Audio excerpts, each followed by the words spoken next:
मेरे बाबा के गुजरने के बाद मेरी माँ ने दूसरी शादी कर ली, मगर जिस शख्स से माँ शादी कर रही थी उसकी ये पहली शादी थी। हर तरफ शादी का जश्न मनाया जा रहा था। वो शख्स दूल्हा बना, घोड़ी पर बैठा मुस्कुरा रहा था। सब लोग शादी की खुशी मना रहे थे। मैं एक तरफ कोने में बैठी सोच रही थी कि मैं क्या करूं, शादी की खुशी मनाऊं या शोक। जिस दिन मेरे पिता इस दुनिया को छोड़कर गए थे, मेरी माँ सिर्फ उस दिन ही लोगों को दिखाने के लिए रोई थी। फिर तो जैसे घर में कुछ हुआ ही नहीं हो। दोबारा से माँ के चेहरे पर वही खुशी झलकने लगी। मेरी माँ बाबा के चले जाने से इतनी दुखी नहीं थी जितनी घर के हालात से थी। अभी मुश्किल से 4 ही महीने गुजरे थे कि माँ दोबारा से दुल्हन बनने का सोच लिया था। अपनी दुल्हन बनने की खुशी में तो जैसे मुझे बिल्कुल भूल ही गई थी। अब तो मुझे लग रहा था इसे शादी से ज्यादा पापा के मरने की खुशी थी। घर के हालात शुरू से ही खराब रहे थे। माँ हर दिन बाबा से किसी न किसी बहाने से झगड़ती रहती थी, और जब पापा काम पर चले जाते तो अर्जुन नाम का एक लड़का माँ के पास आ जाता। जब मैंने माँ से पूछा तो कहने लगी ये मेरे दूर के रिश्तेदार का बेटा है। वो जब भी माँ के पास आता तो उनकी खुशी का कोई ठिकाना नहीं रहता। ऐसा लगता जैसे माँ इसे बहुत पहले से जानती हो। लेकिन मुझे उसका इस तरह घर पर आना बिल्कुल अच्छा नहीं लगता था, और मैं माँ के डर से इस बात के बारे में पापा को भी नहीं कह सकती थी। पापा के गुजरने के बाद तो ऐसा लगता था जैसे आज माँ का कोई अधूरा सपना पूरा हो गया है।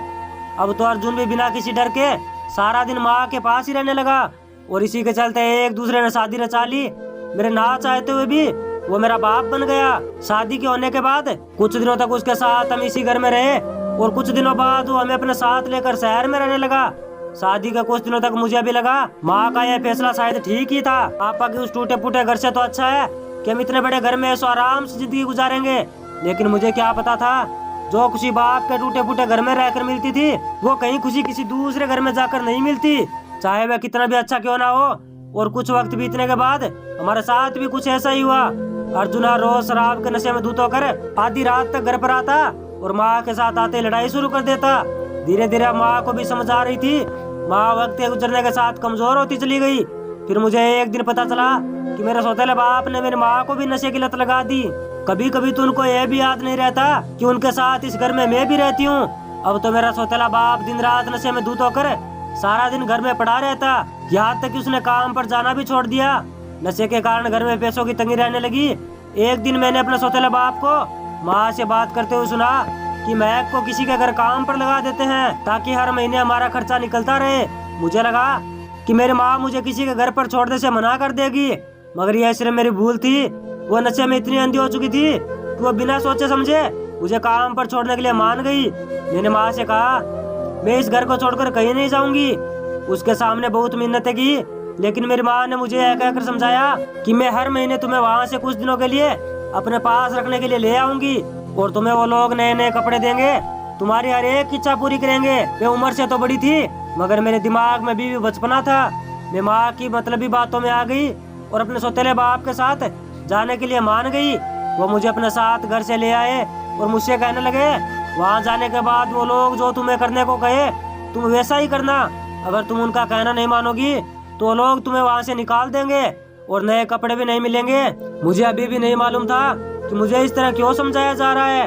वो मुझे घर से दूर किसी दूसरे शहर में लाकर एक बड़े से मकान में ले आया। मैंने इससे पहले इतना बड़ा मकान नहीं देखा था। बचपन में बस बाप का एक टूटा फूटा मकान था जिसमें हम सब रहते थे। मैं हैरानी से देख रही थी। मैंने सोचा इतने बड़े घर में बहुत सारे लोग रहते होंगे। फिर मुझे मेरा सौतेला बाप उस घर के अंदर ले आया। मैं इतने बड़े घर में खुद को पाकर बहुत खुश हुई, क्योंकि यहाँ पर तरह तरह की चीजें रखी हुई थी जो देखने में बहुत ही खूबसूरत लग रही थी। मैं जल्दी से भागकर एक झूले के पास गई और उसे गौर से देखने लगी। तभी किसी ने पीछे से आवाज लगाई, इतनी गौर से क्यों देख रही हो? ये सब तुम्हारे लिए ही तो है। यह सुनकर मुझे एहसास ही नहीं हुआ कि यहाँ मेरे साथ क्या होने वाला है। ये लोग इस तरह सब कुछ मेरे लिए किस लिए कर रहे हैं? मेरा बाप मुझे एक कमरे में ले आया और उस आदमी से कहने लगा, कितनी खूबसूरत लड़की देखकर जा रहा हूँ, अच्छे से ख्याल रखना। उस शख्स ने मेरे सौतेले बाप के हाथ में कुछ पैसे थमा दिए और पैसे लेकर वापस जाते हुए कहने लगा, तुम इनकी हर बात मानना और हम तुम्हें 1 महीने के बाद लेने के लिए आएंगे। यह कहकर वो वहाँ से चला गया। मैं बहुत खुश थी। यहाँ मुझे सब कुछ मिल रहा था जो मैंने कभी अपने सपने में भी नहीं सोचा था। और सबसे अच्छी बात तो यह थी कि इन्होंने अभी तक मुझसे कुछ करने के लिए भी नहीं कहा। इतना ऐशो आराम देखकर मैं खुद को खुशकिस्मत वाली समझ बैठी। मुझे अपनी माँ से बिछड़ने का भी दुख नहीं था, क्योंकि मेरे सौतेला बाप के घर में छोटी छोटी चीजों के लिए तरस जाती थी और यहाँ मेरी हर एक ख्वाहिश पूरी हो रही थी। मुझे कुछ महीनों तक माँ के पास जाने का बिल्कुल ख्याल ना आया। फिर एक दिन मैं इस घर के मालिक के पास गई और कहने लगी मुझे वापस अपने गांव अपनी माँ से मिलने जाना है। तो वो कहने लगा कुछ दिन और इंतजार करो, मैं तुम्हें कुछ दिनों बाद खुद वहाँ लेकर चलूंगा। लेकिन मुझे वहीं की किसी लड़की ने बताया कि यह तुम्हें किसी से मिलवाने लेकर नहीं जाने वाला, बस तुम्हारा दिल रखने के लिए बोल रहा है। वो आहिस्ता से कहने लगी तेरे बाप ने कुछ पैसों के बदले तुम्हें बेच दिया है, अब अपने माँ बाबा के पास जाने की बात को भूल जाओ। मुझे उसकी बातों पर विश्वास नहीं हो रहा था। मेरे माँ बाप इस तरह अपने औलाद को कैसे बेच सकते हैं। उन्होंने मुझसे वादा किया था कि हर महीने तुम्हें यहाँ से लेने आएंगे, लेकिन 2 महीने बीत चुके थे, अभी तक ना ही तो मेरा सौतेला बाप आया और ना ही माँ, यहाँ तक कि मेरे हाल चाल पूछने के लिए फोन तक नहीं आया। मैं मालिक से जब भी कहती तो वो मुझे कोई न कोई बहाना बना देते थे। अब मेरी माँ से भी मेरा विश्वास उठ गया। मुझे बेचने से पहले एक बार भी उन्हें तरस न आया। एक दिन मैं मालिक के पास जाकर जोर जोर से रोने लगी। एक दफा तो मुझे शांत होने के लिए बोला, फिर भी मैं रोती रही, उनसे मिन्नतें करती रही, लेकिन उन्होंने मुझे छोड़ने के बजाय 2 लड़कियों को बुलवाया और कहा इसे अंदर ले जाओ और अगर चुप ना हो तो इसे कमरे में बंद कर देना। कब तक चीखती चिल्लाती रहेगी, कमरे में कुछ दिनों तक भूखी प्यासी रहेगी तो खुद ब खुद ही चुप हो जाएगी। उसके मुँह से इस तरह की बातें सुनकर मैं बहुत घबरा गई और एकदम से खामोश हो गई। और कुछ दिनों बाद उसने मुझे नाचना सिखा दिया। अब मैं एक अच्छी डांसर बन गई थी। वो हर रोज मुझे लोगों को खुश करने के लिए डांस पार्टियों में भेजने लगा।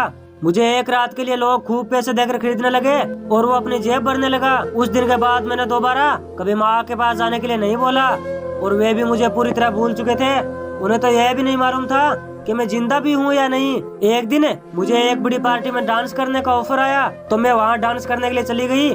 उसी पार्टी में मुझे देखकर एक नरेश नाम के व्यक्ति ने खूब पैसों का लालच देकर मुझे उससे खरीद लिया। एक बार फिर मैं किसी और के हाथों दोबारा बिक गई। नरेश मुझे एक मेकअप आर्टिस्ट बनाना चाहता था। उसके पास पैसों की कोई कमी नहीं थी। वो मुझे शहर के माने जाने मेकअप आर्टिस्ट के पास सीखने के लिए भेजने लगा और कुछ दिनों बाद में एक अच्छी मेकअप आर्टिस्ट भी बन गई थी। यह शख्स मेरी जिंदगी में पहला व्यक्ति था जिस पर मैं भरोसा करने लगी थी, क्योंकि उसने मुझे किसी गलत रास्ते पर चलने के बजाय मेरी जिंदगी सुधारने में लगा था। कभी कभार तो नरेश को देखकर लगता था कि वह मुझे पसंद करने लगा है, लेकिन मैं उससे पूछ भी नहीं सकती थी। खैर मेरे पास बड़े बड़े अमीर घराने की औरतें आने लगी और कुछ दिनों बाद नरेश ने मुझसे अपने प्यार का इजहार करते हुए शादी के लिए कहने लगा। मैं उसे इनकार कैसे कर सकती थी और हम दोनों ने एक दूसरे से शादी कर ली। हमारे पास खूब सारे पैसे हो चुके थे, हमें किसी चीज की कोई परवाह नहीं थी। एक दिन मेरे पास मेरी माँ का फोन आया। उसने कहा कि तुम्हारा बाप बहुत बीमार है, बहुत मुश्किल से तुम्हारा नंबर मिला है। मेरे माँ को सख्त जवाब देते हुए कहने लगी मुझे आप लोगों की कोई परवाह नहीं है, बेचने से पहले आपको मेरा जरा सा भी ख्याल ना आया तो आज मैं आपको कैसे याद आई। मेरी इस बात को सुनकर माँ एकदम से चुप हो गई। मेरा बाप सौतेला तो जरूर था मगर माँ तो सगी थी, इसलिए मुझसे रहा नहीं गया और इस बारे में मैंने अपने पति से बात की तो उन्होंने कहा मुझे कोई एतराज नहीं है, तुम्हें जो अच्छा लगे वो करो। मुझे उनके पास जाकर पूछना था कि आपने इस तरह मेरी जिंदगी बर्बाद क्यों की। खैर अगली सुबह होते मैं अपने माँ बाप से मिलने चली गई और जैसे ही घर पहुंची तो किसी गैर आदमी ने दरवाजा खोला। मैं जल्दी से अंदर आने लगी, तभी किसी ने मेरे पीछे से मेरे मुंह को रुमाल से दबा लिया और मैं बेहोश होकर वहीं गिर पड़ी।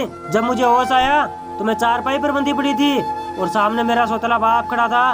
मैंने उससे पूछा आप तो बीमार थे और मेरी माँ कहाँ है। तो वो बोला तेरी माँ तो कब की चल बसी है, मैंने सुना है कि तू बहुत अमीर बन चुकी है, तू इतनी आसानी से तो पैसे देने वाली नहीं थी, इसलिए मैंने तुम्हें यहाँ झूठ बोलकर बुलाया था।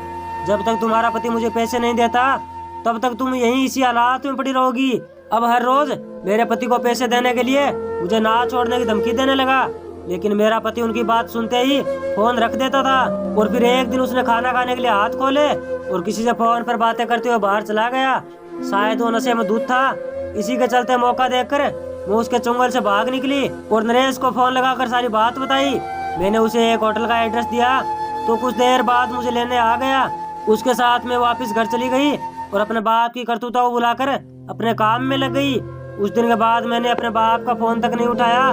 लोग सच्ची कहते हैं जब बेटी के सर से उसके बाप का साया छिन जाता है तो उसे दर बदर की ठोकरें खाने के सिवा कुछ नहीं मिलता। अगर उस दिन मैं उस पार्टी में ना जाती तो शायद आज मेरी जिंदगी में दोबारा से खुशियां लौट कर ना आती। मैं तो यही कहूंगी कि चाहे अपना हो या पराया, किसी पर एतबार मत करना। आजकल पैसों के आगे सब कुछ बिक जाता है, चाहे अपना हो या गैर।